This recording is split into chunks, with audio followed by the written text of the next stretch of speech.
Chiqueta, no t'acostes ahí, que estan soterrats els hòmens roïns.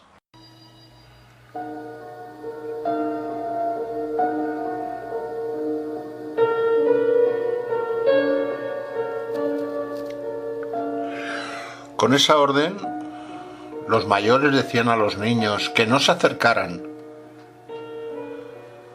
a ese vallado, a ese lugar sombrío, lúgubre y solitario, donde tras él se escondía el cementerio de los condenados.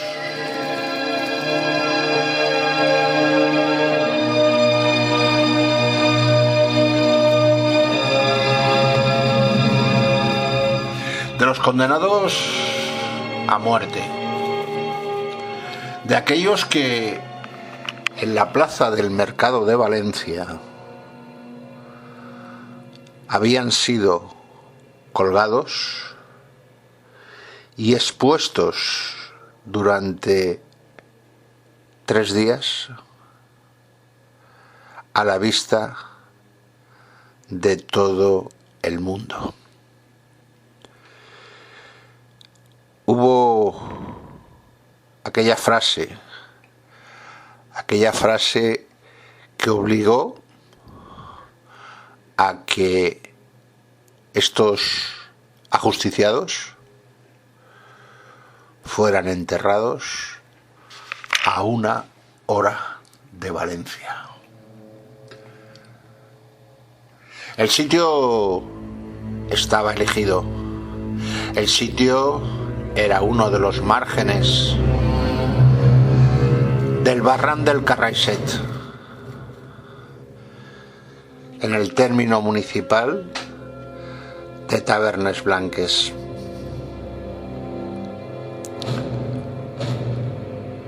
Realmente, a partir de ese momento del siglo XIV, estos ajusticiados eran ahorcados doblemente. El día de la ejecución, los capellanes celebraban una misa al amanecer y junto a los cofrades acompañaban al reo hasta el lugar del patíbulo. Después, el cortejo fúnebre llevaba el cadáver hasta el barranco del Carraixet y allí volvían a ser ahorcados hasta que el tiempo y las alimañas los hacían casi desaparecer. Pasados unos días, los miembros de la cofradía rezaban una oración por el difunto y los enterraban.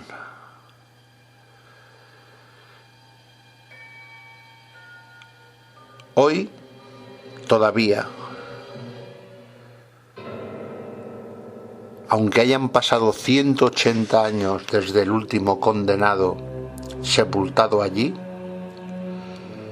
sigue siendo la misma cofradía la que se ocupa del cuidado y mantenimiento de un pequeño jardín donde descansan los difuntos. Ilustres nombres son los que allí fueron enterrados. El general Elio, capitán general de Valencia, ejecutado en 1822 tras el triunfo de la Revolución Liberal. También se encuentran los restos de José Romeu, guerrillero saguntino y comandante de los batallones de milicia urbana de Murviedro durante la Guerra de la Independencia y ajusticiado en 1812. Como todos es sabido, la Virgen, la imagen yacente de la Virgen de los Desamparados, imagen de la cofradía del mismo nombre, es la que encima de los ataúdes y Vallaciente, el cementerio de los ajusticiados de Valencia, a 1 hora de Valencia. Valencia, Valencia, Valencia, Valencia, Valencia, Valencia.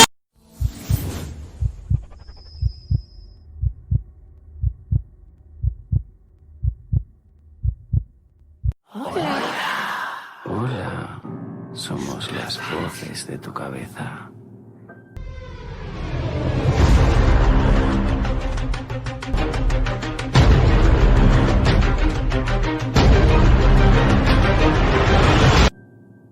¿Te has dado cuenta de cómo te miran todos en la oficina? Se ríen de ti a tus espaldas.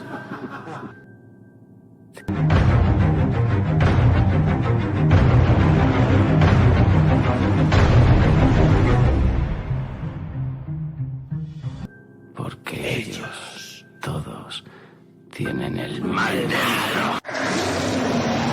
El terror se acerca. Es el momento. En esta hora mágica, Miguel Ángel Bustos te invita a sentarte en la mesa de lo increíble, pero cierto. Quédate. ¿Te atreves?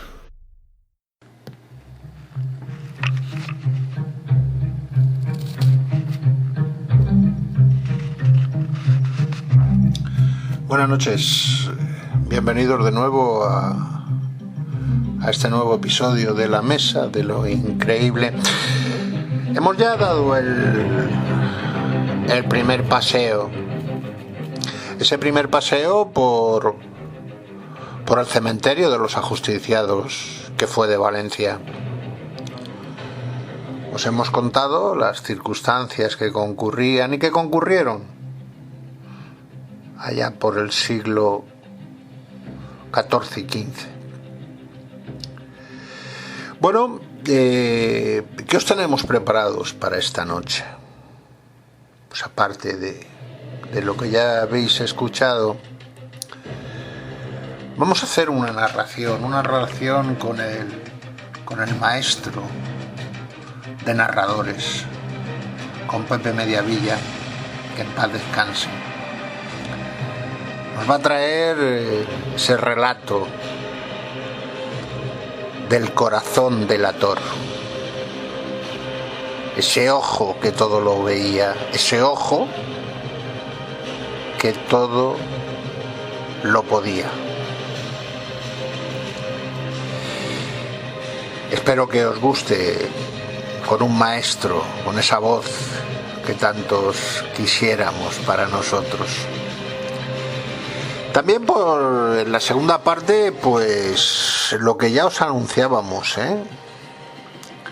esos líderes mesiánicos que fueron,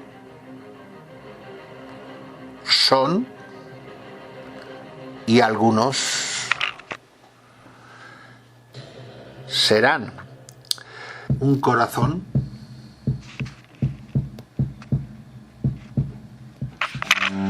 se convierte en un delator.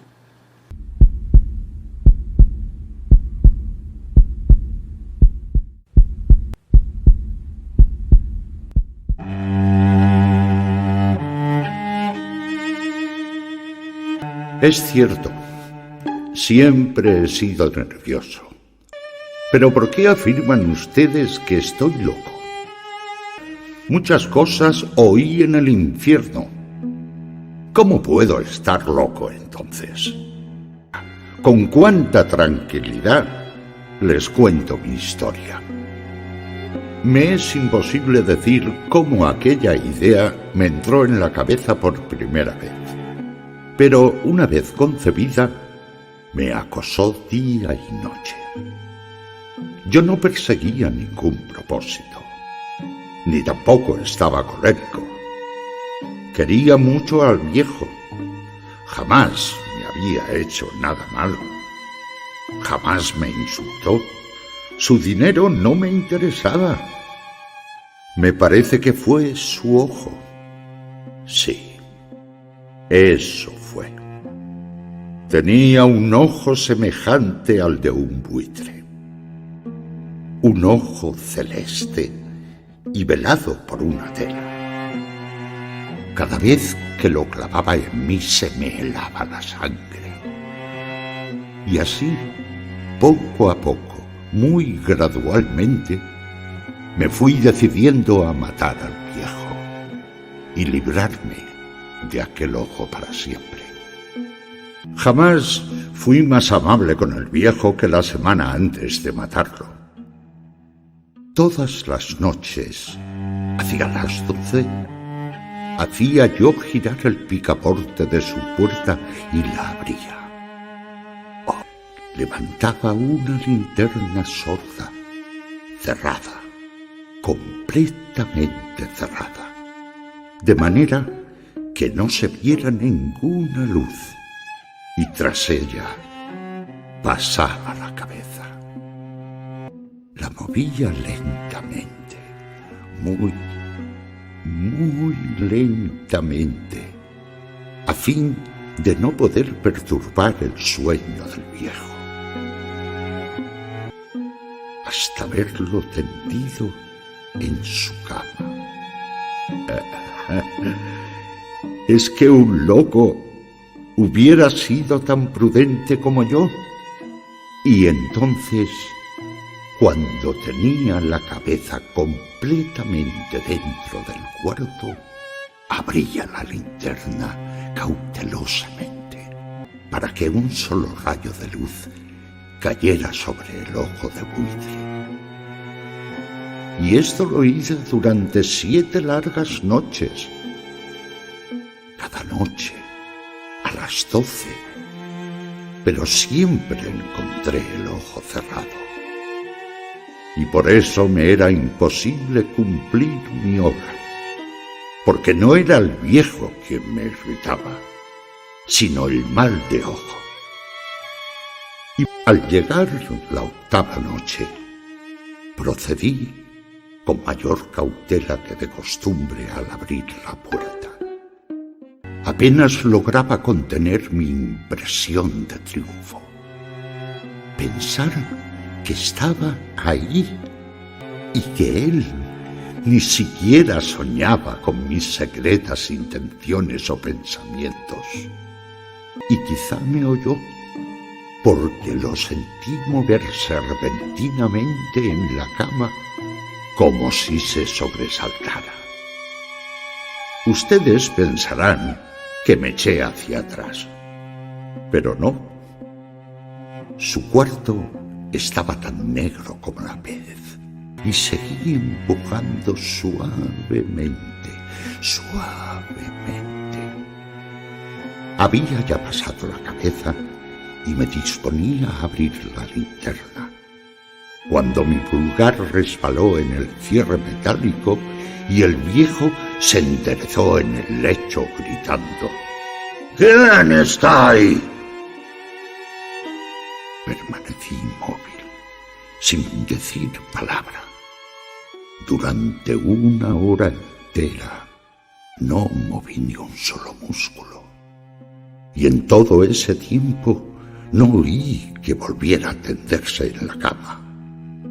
Seguía sentado, escuchando, tal como lo había hecho noche tras noche, mientras escuchaba en la pared los taladros cuyo sonido anuncia la muerte. Oí de pronto un leve quejido y supe que era el quejido que nace del terror. No expresaba dolor o pena, oh no. Era el ahogado sonido que brota del fondo del alma cuando el espanto la sobrecoge. Comprendí lo que estaba sintiendo el viejo y le tuve lástima. Había tratado de decirse que aquel ruido no era nada, pero sin conseguirlo. Pensaba: no es más que el viento en la chimenea o un grillo que chirró una sola vez. Sí, todo era en vano, porque la muerte se había aproximado a él. Era lo que lo movía a sentir, aunque no podía verla ni oírla, a sentir la presencia de mi cabeza dentro de la habitación. Resolví abrir una pequeñísima ranura en la linterna. Así lo hice, hasta que un fino rayo de luz, semejante al hilo de la araña, brotó de la ranura y cayó de lleno sobre el ojo de buitre. Estaba abierto de par en par, y yo empecé a enfurecerme mientras lo miraba. De azul apagado y con aquella horrible tela que me helaba hasta los huesos. Pero no podía ver nada de la cara o del cuerpo del viejo, pues como movido por un instinto, había orientado el haz de luz exactamente hacia el punto maldito. En aquel momento llegó a mis oídos un resonar apagado y presuroso. Aquel sonido también me era familiar. Era el latido del corazón del viejo. Eso aumentó aún más mi furia. Pero incluso entonces me contuve y seguí callado. Apenas si respiraba. Sostenía la linterna de modo que no se moviera, tratando de mantener con toda la firmeza posible el haz de luz sobre el ojo. Entretanto, el infernal latir del corazón iba en aumento. Se hacía cada vez más rápido, cada vez más fuerte, momento a momento. El espanto del viejo tenía que ser terrible. Cada vez más fuerte, más fuerte. Les he dicho que soy nervioso. Sí, lo soy. Y ahora, a medianoche, en el terrible silencio de aquella antigua casa, un resonar tan extraño como aquel me llenó de un horror incontrolable. Pero el latido crecía cada vez más fuerte, más fuerte, y una nueva ansiedad se apoderó de mí. Algún vecino podía escuchar aquel sonido. La hora del viejo había sonado. Lanzando un alarido, abrí del todo la linterna y me precipité en la habitación. El viejo clamó una vez, nada más que una vez. Solamente me bastó un segundo para arrojarlo al suelo y echarle encima el pesado colchón. Sonreí alegremente al ver lo fácil que me había resultado todo. Pero durante varios minutos el corazón siguió latiendo con un sonido ahogado. Claro que no me preocupaba, pues nadie podría escucharlo a través de las paredes. Cesó por fin de latir. El viejo había muerto. Levanté el colchón y examiné el cadáver. Sí, estaba muerto. Completamente muerto. Apoyé la mano sobre el corazón y la mantuve así largo tiempo. No se sentía el menor latido.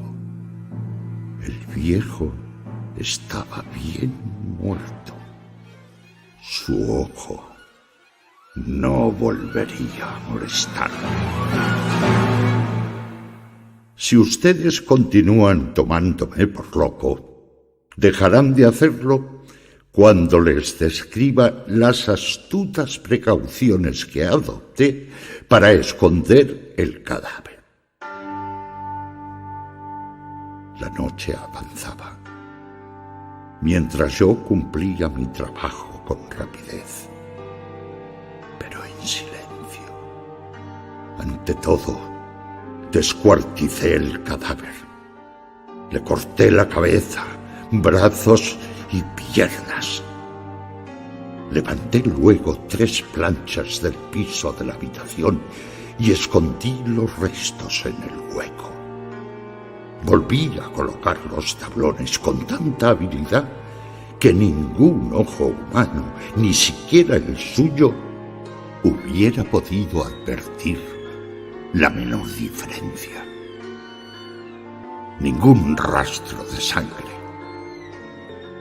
Una cuba había recogido todo.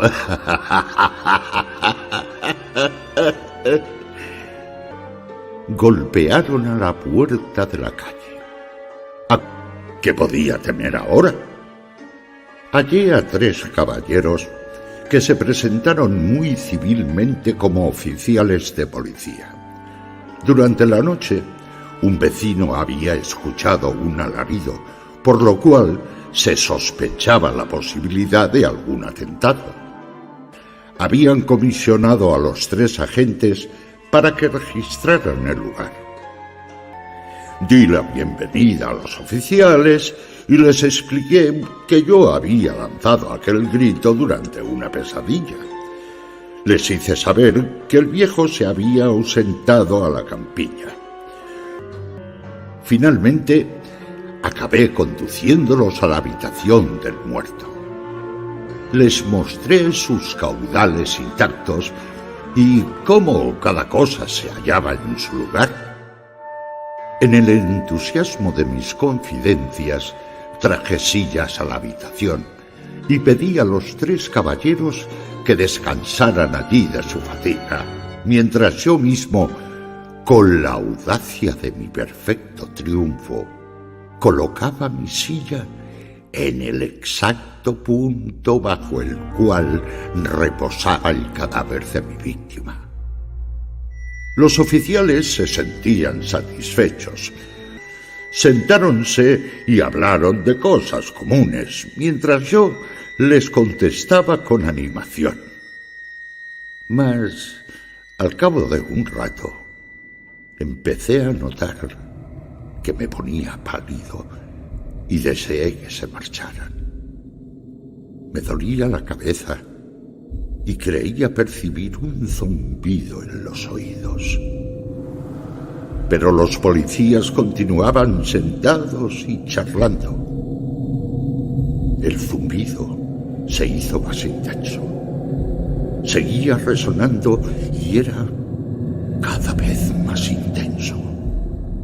Hablé en voz muy alta para liberarme de esa sensación, pero continuaba lo mismo y se iba haciendo cada vez más clara hasta que, al fin, me di cuenta de que aquel sonido no se producía dentro de mis oídos.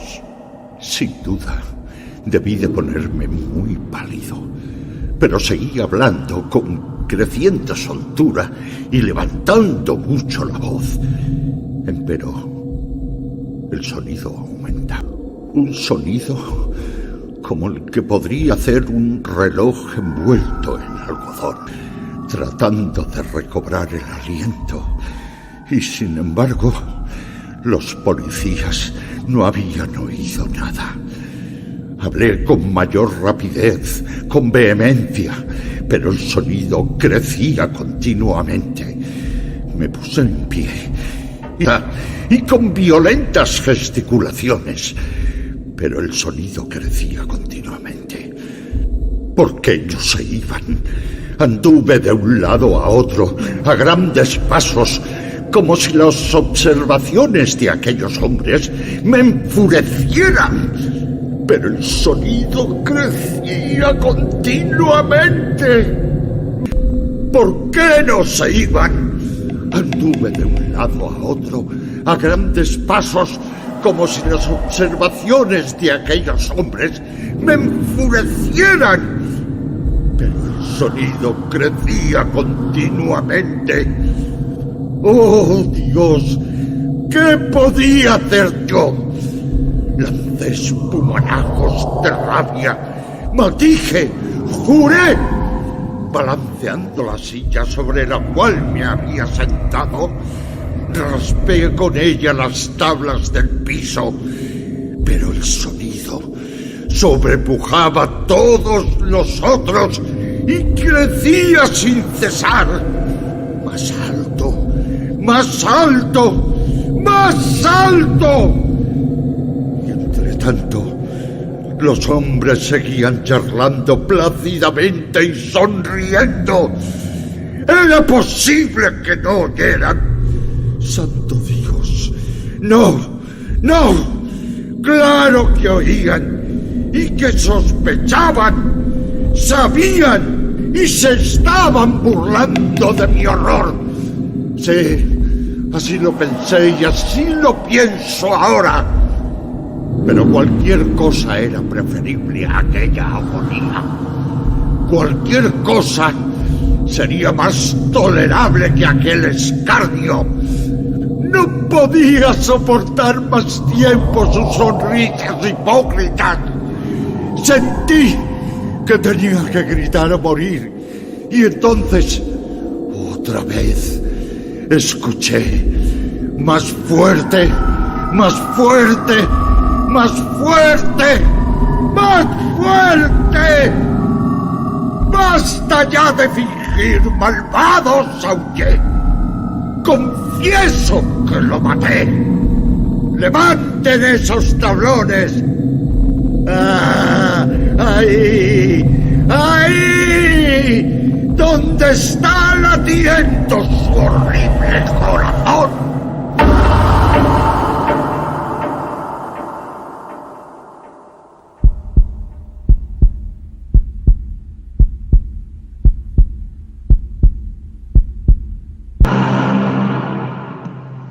Es el momento. En esta hora mágica, Miguel Ángel Bustos te invita a sentarte en la mesa de lo increíble. Pero cierto, quédate. ¿Te atreves?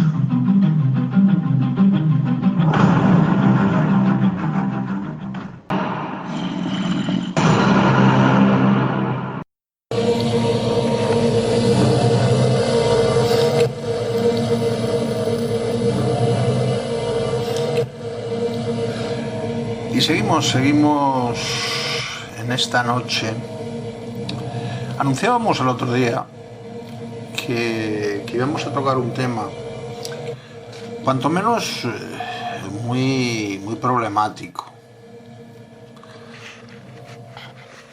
Líderes actuales que manejan países, que presiden países, que gobiernan países actuales y con mayor perspectiva pasados. Podemos hablar de Hitler,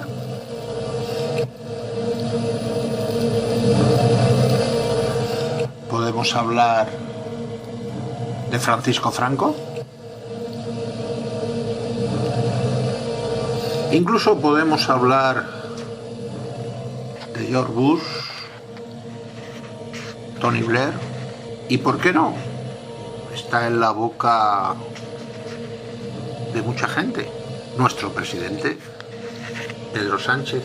Es cierto que existió por allá por el mes de mayo, pues una carta, un escrito que funcionó por las redes de Joaquín Sama, el jefe del clínico especialista en psiquiatría, neurología y medicina familiar y comunitaria de Córdoba, de la Junta de Andalucía, en donde se preguntaba sobre Pedro Sánchez si nos gobernaba un psicópata. La pregunta desde ahí francamente es cuanto menos complicada. Otros periodistas incluso han apuntado situaciones de la salud mental de Pedro Sánchez, pues que tenían sus dudas, ¿no? Por ejemplo, a Rosa Díez, sin ir más lejos, pues en un momento determinado, en una entrevista, le preguntan, la pregunta santa fue, llegó a decir que Sánchez, lo va a decir usted, doña Rosa Díez, era un psicópata, un enfermo, por ensalzar el 8M. Y ella contesta, no solo por eso, es la personalidad de Sánchez. No lo digo solamente yo, hay muchos rasgos de psicopatía. Esas personas tienen cero empatía con los demás, les importa un bledo lo que los otros piensen o las consecuencias de sus actos. La psicopatía está definida como un tipo de personalidad con esas características y a mí me parece, y lo he argumentado, dice Rosa Díez, que su comportamiento general es propio de un psicópata. El doctor Sama dice que Pedro Sánchez parece una psicopatía de grupo B, trastorno narcisista de la personalidad.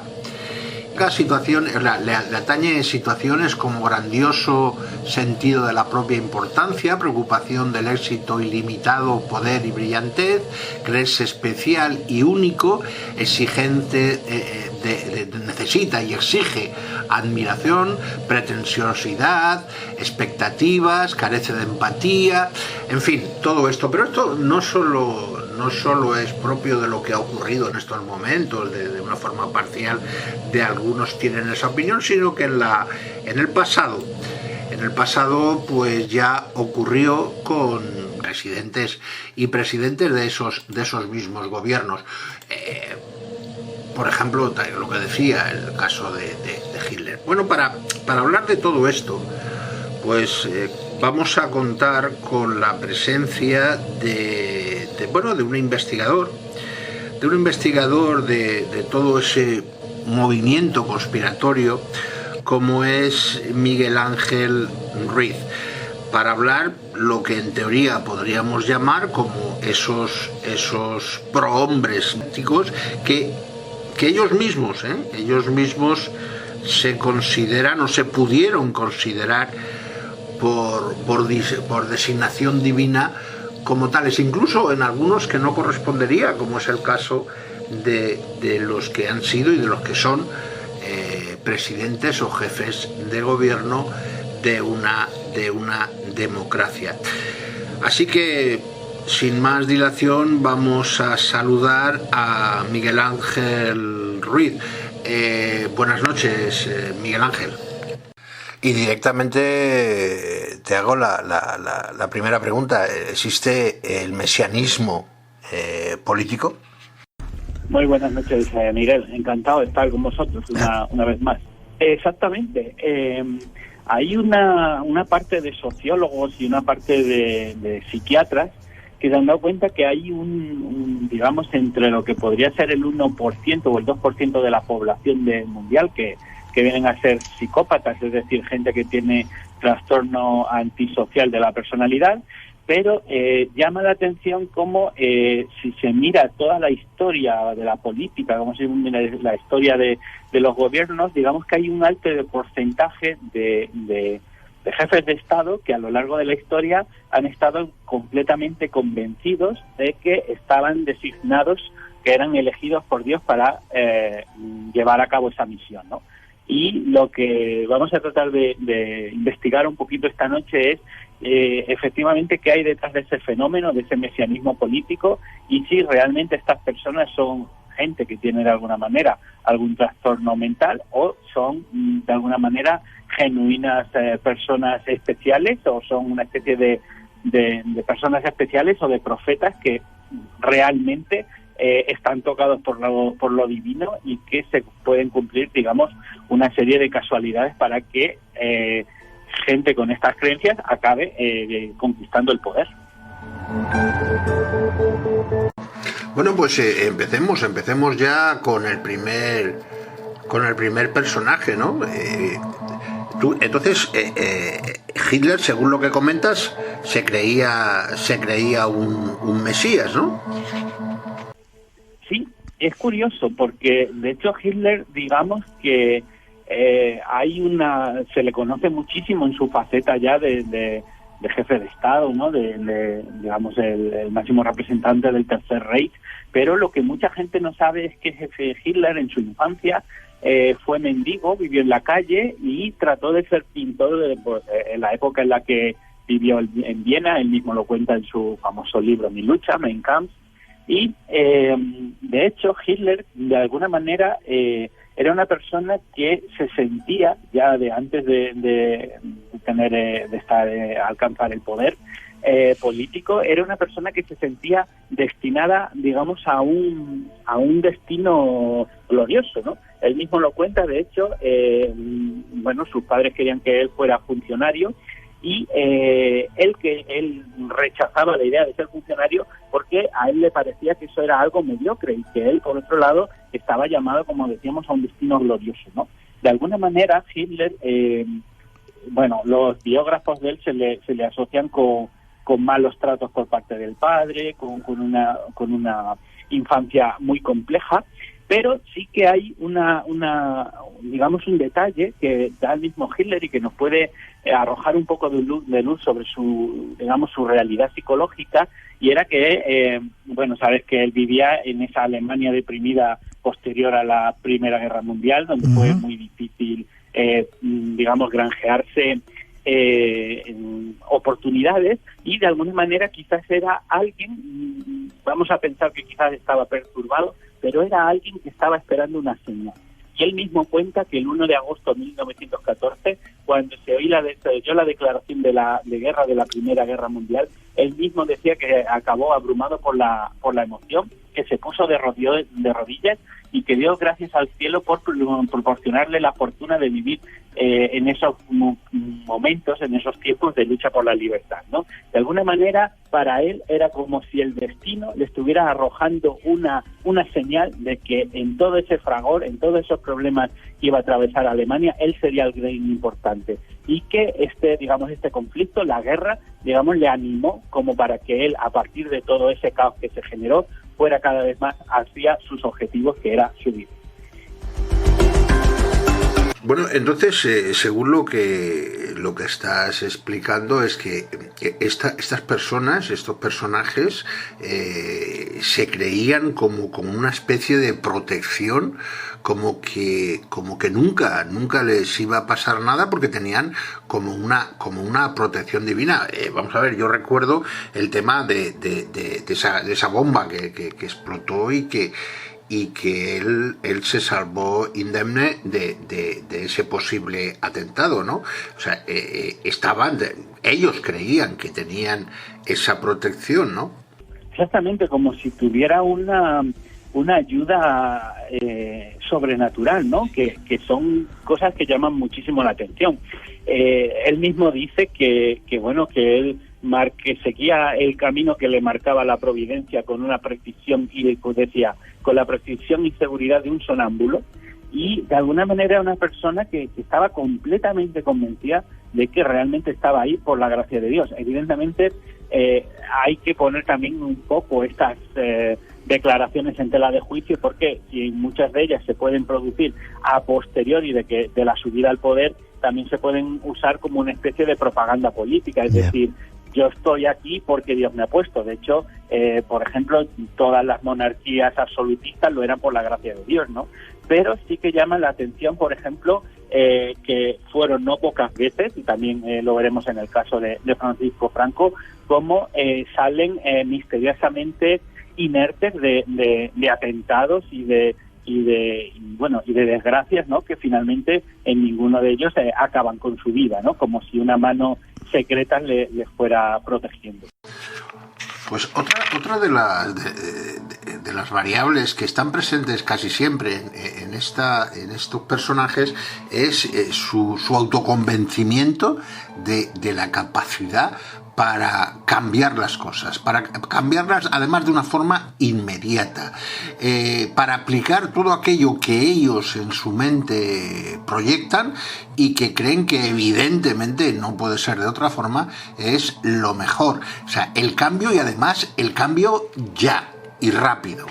Bueno, evidentemente, ¿no? De hecho, él dice en su toma de posesión del poder en 1933, que él hace una declaración, dice: dadme 4 años y ya no conoceréis Alemania. Realmente, 10 años después ya no reconocíamos el mundo, ¿no? Es quizás Hitler el mejor ejemplo de lo que una persona con vamos a llamarle, con este mesianismo político, con esta convicción de que estaba trabajando para el Supremo, pudo casi dar la vuelta al mundo, ¿no? De hecho, él tiene otra declaración en el Mein Kampf que él dice que estaba completamente convencido de estar actuando de acuerdo con Dios, y que al defenderse del judío estaba luchando por la obra del Señor. Aquí inmediatamente surge la duda, ¿no? Unas personas o unos mesiánicos, unos líderes mesiánicos que de alguna forma son ellos los que marcan la pauta por medio de su dictadura, por medio de hacer lo que ellos quieren y tal, ante los resultados negativos, ante los inconvenientes, ante los desastres, como en el caso de Hitler, que le vinieron posteriormente, ellos se rebelan, ellos luchan contra eso, es decir, ellos en ese momento se sienten más que aquellos que según ellos les dirigen, que es Dios, o sea, ¿hay algún tipo de rebeldía contra esos designios divinos, o el fatalismo también forma parte de esta conjunción de la personalidad? Realmente no. Hay que reconocer que en ese sentido parece tener una gran coherencia. De hecho, bueno, ya sabes también que hay teorías últimamente muy en boga en ciertos ámbitos de la conspiración sobre si Hitler pudo emigrar a Argentina en sus últimos años de vida, etcétera, etcétera. Yo eso no lo tengo recogido, pero lo que sí es lo que de alguna manera cuentan sus biógrafos y los historiadores de la Segunda Guerra Mundial es que de alguna manera era una persona muy autoritaria, pero muy sumisa con el destino, y que de alguna manera en la última parte de la guerra, cuando él podría haber buscado otra solución, también se aceptó de alguna manera si la versión de que él y Eva Braun murieron suicidándose en el búnker, digamos que él aceptó también su muerte con cierta valentía, ¿no? Y aceptó, digamos, ese fin que le brindaba el destino, pues supuestamente con la misma valentía que había supuesto o que había hecho toda su andadura política. Pues seguimos adelante, y ahora pues nos vamos con Francisco Franco. Francisco Franco también, según el criterio de él sobre todo y de muchos de su entorno, también Franco fue tocado por la mano de Dios. Exactamente. Francisco Franco es curioso porque es un general muy joven, y de hecho llegó a ser en aquel momento el general más joven de Europa. Solamente había sido, si tengo bien entendido, superado un poco en cargo y en edad anteriormente por Napoleón. Él, en 1926, llega a ser general con tan solo 33 años de edad, y esto ocurre un poco en lo que fue en el contexto de la guerra del Rif, y que, de alguna manera, él ya entonces, como hemos dicho, se sentía tocado por la gracia de Dios, pero digamos el gran mérito que él tiene entonces, que lógicamente tenía unas dotes digamos estratégicas innegables, ¿no? Por eso ascendió tan pronto, pero su gran victoria es convencer al enemigo, a los marroquíes, a los que entonces se llamaban los moros, de que él tenía Baraka, y que bueno, se cuentan en esas igual leyendas de que de alguna manera se metía entre las balas, avanzaba hacia el enemigo, siempre resultando indemne, que de alguna manera al convencer al enemigo de que él tenía Baraka, era la mejor, digamos, arma de guerra psicológica frente al enemigo, porque le sabían a alguien como tocado por el destino. El concepto para muchos de ese Baraka, de esa forma de suerte, ¿no? Para los musulmanes, tiene otras connotaciones, ¿no? Miguel Ángel, ¿nos podrías explicar un poquito esas connotaciones que son las que influyeron en que se le creara esa aureola al general Franco? Baraka significa directamente, literalmente bendición divina, y nosotros lo usamos un poco como palabra que denota suerte cuando te la provee directamente la divinidad, porque tú eres un ser especial, porque eres un elegido y porque tú tienes una misión que representar para Dios y por tanto te protege. Esa es la Baraka. Y lo cierto es que Franco en la guerra del Rif se convenció de esta condición, de esta digamos que él se sentía una carta marcada por el destino, y esa creencia o esa seguridad jamás le abandonó, hasta el punto de que, si te das cuenta, luego, por ejemplo, lo que fueron las monedas de la dictadura, tú veías cualquier duro de 5 pesetas y veías que Francisco Franco lo era siempre por la gracia de Dios, ¿no? De alguna manera esa seguridad le acompañó toda la vida. Estás apuntando que nos juntamos con el personaje de Francisco Franco con dos elementos fundamentales dentro de su forma de ser. Por un lado, esa creencia de la Baraka, de esa suerte divina que Dios le ha sido, porque por Dios le ha sido otorgada, pero por otro lado, y no hace falta demasiado, nada más que ver su forma postural, su forma de dirigirse, su movimiento de manos y de brazos al hablar, está claro que él mismo se cree muy, muy superior, se cree con una grandiosidad que supera a todo aquello, al resto, entre comillas, de los mortales, ¿no? Entonces, esa combinación, de alguna forma, ¿por dónde crees tú que puede venir? ¿Es innata? ¿Ha sido adquirida? ¿Qué es lo que te parece a ti? Exactamente, Franco, pero eso también es un elemento que se puede relacionar de alguna manera con una cierta paranoia que, por otro lado, suele ser habitual, ¿no? En Franco es que hay que entenderles también, podemos un poco ver la versión divina, ¿no? La versión de la Baraka del protegido divino, pero también existen otros trabajos que hacen, digamos, unas visiones mucho más psicológicas de lo que serían los personajes, ¿no? Interesante, y es que posiblemente la megalomanía de Franco, es decir, aquella idea de ser un elegido de Dios, fuera posiblemente un mecanismo psicológico compensatorio por, digamos, una autoestima muy dañada que había adquirido en sus primeros años en el ambiente familiar. Lo que es quizás innegable es la singularísima personalidad de Franco, que por un lado tenía esta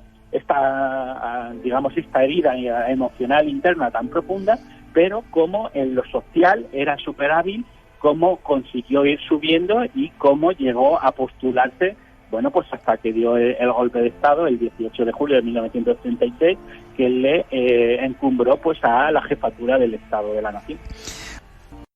Bueno, dentro de la autosuficiencia o no de estos personajes líderes mesiáticos, políticos, la pregunta es obvia, es decir, necesitaban, aparte de su ayuda divina, ¿no?, de su designación divina, echaban manos de rituales, echaban manos de lo que en líneas generales se llama, pues, elementos mágicos, que evidentemente luego en cada una de las religiones en sí, con todo el respeto, se convierten en ritos religiosos y santos, Bueno, a mí hay una cosa que verdaderamente siempre me llamó muchísimo la atención desde que era muy pequeño, eso de dormir con el brazo incorrupto de Santa Teresa, es decir, las reliquias que tanto formaron parte de la vida de Francisco Franco.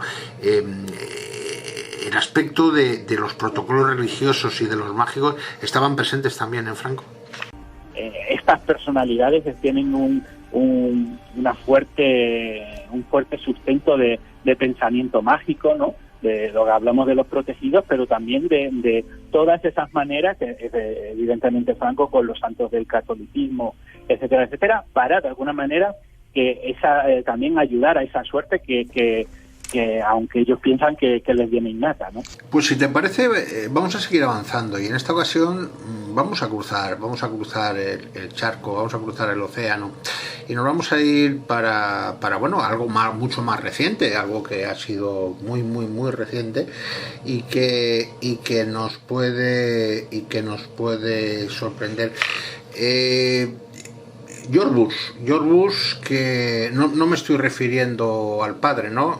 Convendrás conmigo que donde de alguna forma hay ciertas características de las que estamos tratando en el programa es con George Bush hijo. ¿Qué nos puedes decir sobre este personaje? George Bush hijo, de hecho padre parecía una persona más... George Bush hijo, digamos, es una persona bastante curiosa y además damos un salto cualitativo porque las dos primeras personas que hemos hablado son dictadores, con lo cual de alguna manera su poder, bueno, pues era un poco por la gracia de Dios, son otro tipo de regímenes, pero Bush hijo, digamos que es el jefe de Estado de una democracia.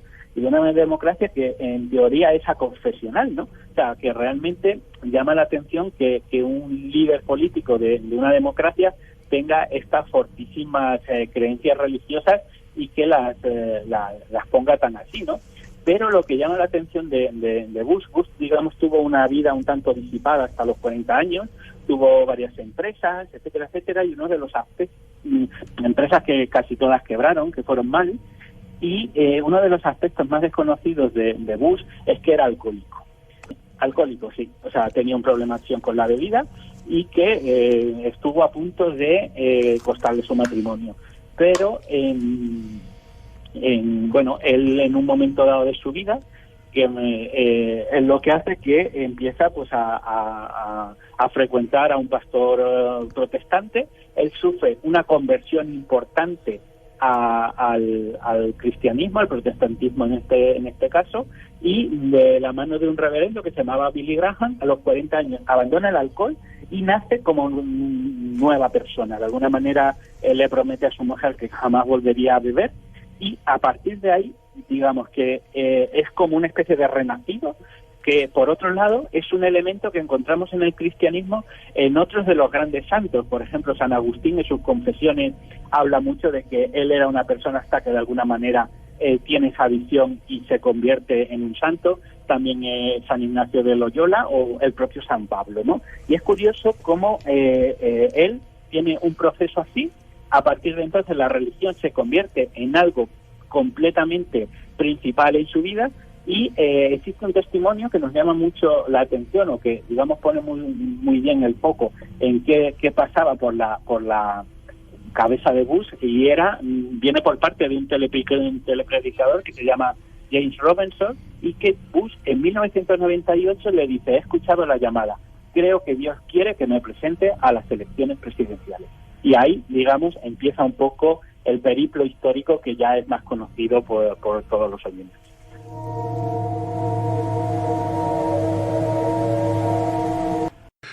Bueno, pues ya sabemos que ya no solo hay una designación directa para ciertos personajes para erigirse como líderes mesiánicos, sino que también hay designaciones, como en el caso de Bush, a que se presenten a unas elecciones. Durante el mandato de George Bush hijo hubieron cosas. Entonces, al final, mezclando con esta designación de candidatura por parte de Dios hacia George Bush, ¿cómo deberíamos considerar la guerra de Irak?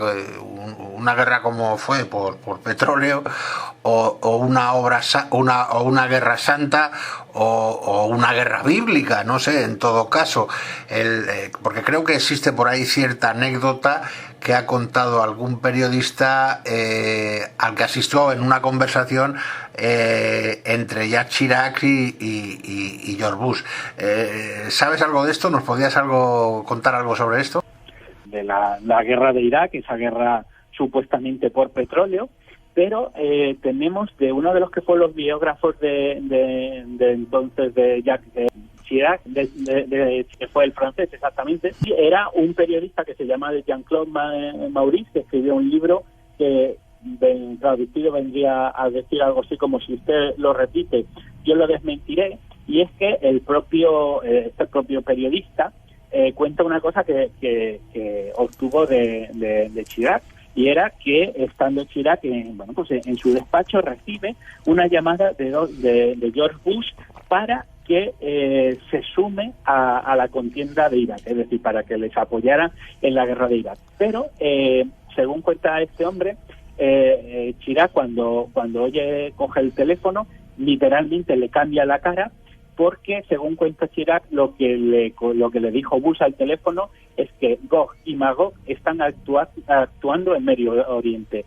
Las profecías de la Biblia están a punto de cumplirse. Al principio el propio Chirac pensó que eso era una broma, esa era la manera, él le explicó que quería que entraran en la guerra de Irak, y de alguna manera lo vinculó con las profecías bíblicas. Es curioso que al principio Chirac parecía que estaba divertido, pero luego le cambió completamente la cara, y para cuando colgó el teléfono estaba completamente en pánico por las referencias bíblicas que Bush le había mencionado de cara a meterse en la guerra de Irak. Dicen que lo siguiente que hizo Chirac fue consultar con un teólogo y enterarse bien quién era ese Gog y ese Magog, y realmente tratar de entender un poco cómo era la realidad simbólica en la que Bush estaba metido, y que de alguna manera le empujaban a participar en una guerra que por un lado vemos como único objetivo del petróleo, pero que por otro lado tiene tintes de poder ser una especie de guerra santa, ¿no? Bueno, también hay otra parte, ¿no?, de esa guerra de Irak, como es Tony Blair. Tony Blair, también se han dicho cosas de él curiosísimas, ¿no? Por su designación, por lo que hizo durante la guerra con Irak, en fin, una serie de elementos que no dejan de llamar. Miguel Ángel, Tony Blair en este tema ha sido muy significativo, o sencillamente, ha tenido rarezas, este hombre relativamente joven, y este hombre con una disposición determinada hacia la guerra de Irak que le trajo consigo bastantes problemas con sus compatriotas, ¿no? Tony Blair es un caso muy curioso, porque sus biógrafos, y de hecho la gente que le conocía, que pueden ser varios políticos, desde la gente que le encumbró, etcétera, etcétera, digamos que todos afirman que es una persona que vive fuera de la realidad, o eso es lo que han publicado varios biógrafos y varias personas que le conocen de cerca, ¿no? De hecho, él en marzo de 2006 en televisión acabó medio diciendo de que él, de hecho, él dice que él no tenía absolutamente ninguna duda de entrar en la guerra de Irak, decía que eso era exactamente lo correcto y que de alguna manera Dios apoyaba esa decisión, ¿no? Todo esto viene, pues como digo, de testimonio, por ejemplo, Alistair Campbell, que cuenta que Tony Blair hablaba todos los días como un dios, y especialmente durante la guerra de Irak, y que al mismo tiempo luego él, al verse viendo con el tiempo, ¿no? Se vio que no había armas de destrucción masiva, luego se vio el tema de las bajas británicas, etcétera, etcétera, y la opinión pública británica, estuvo durante mucho tiempo tremendamente enfadada con Tony Blair por, de alguna manera, justificar la invasión de Irak hacerlo de una manera religiosa, pero además decir que pese a los muertos, ¿no?, que es una cosa que hirió muchísimo las sensibilidades de las comunidades cristianas de base británicas, de que él pensara que había hecho lo correcto, que Dios le había pedido la ocupación, pese, como digo, a los muertos, ¿no?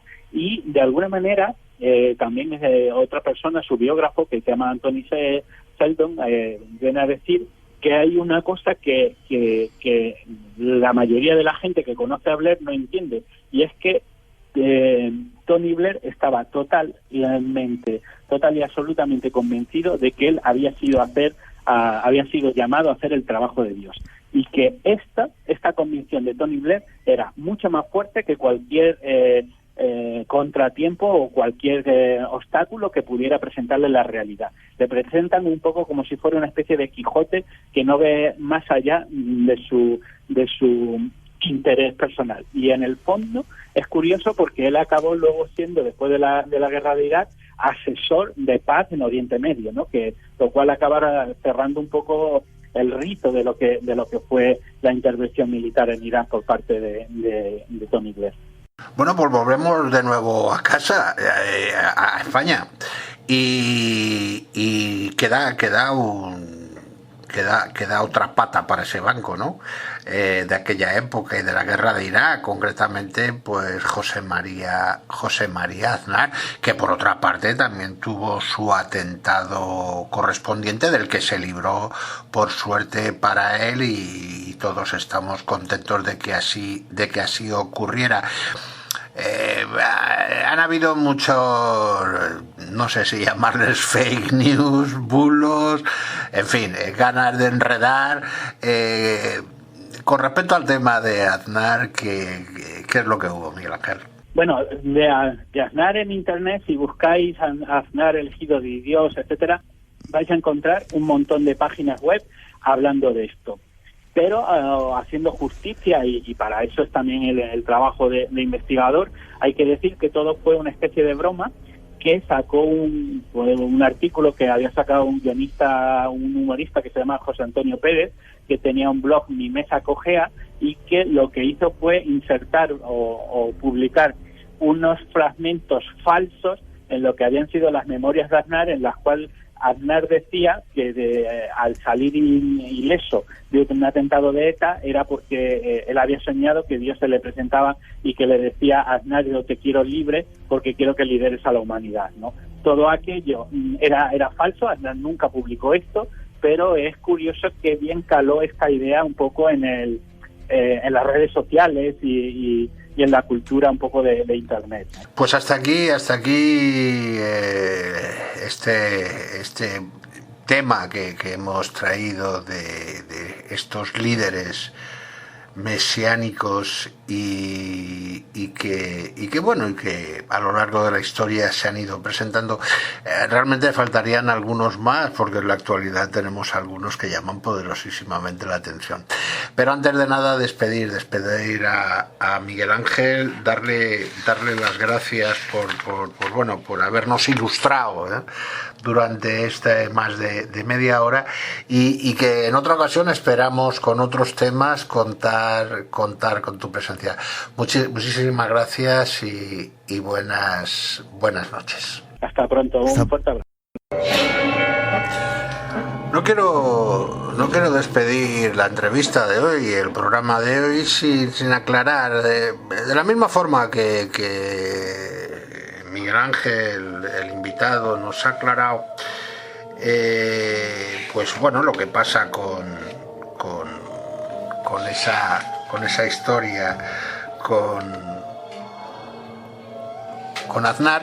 Pues yo tengo que decir también, con respecto a lo que la primera intervención sobre la entrevista, hablando de Pedro Sánchez, pues también que hay planteamientos distintos, ¿no? Por ejemplo, la Sociedad Española de Psiquiatría aclaran que un diagnóstico de trastorno de personalidad o de cualquier otro trastorno psiquiátrico no debe hacerse fuera de un contexto terapéutico, y un diagnóstico no es válido si no se realiza dentro de una realización terapéutica. Creo que es evidente y bueno, pues efectivamente la misma sociedad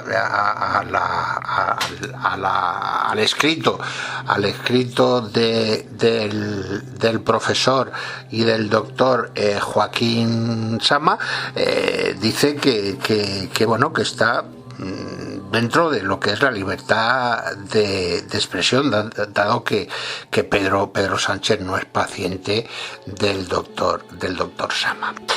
Bueno, esto era importante aclararlo para no herir susceptibilidades.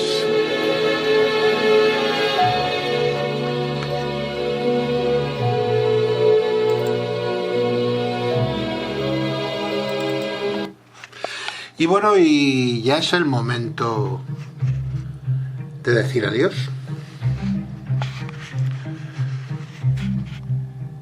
Un lunes más, una mesa de lo increíble más, y espero que haya sido de vuestro agrado esta distinta forma de plantear el programa. Haremos temas que evidentemente no os van a acarrear un estado de ansiedad ni de terror en alguno de los casos, pero nunca olvidaremos ese otro apartado, como habéis visto que en la primera parte lo hemos realizado de esta forma. Espero contar con vosotros la próxima semana y ya sabéis, aquí seguiremos todo el tiempo que vosotros queráis escucharnos.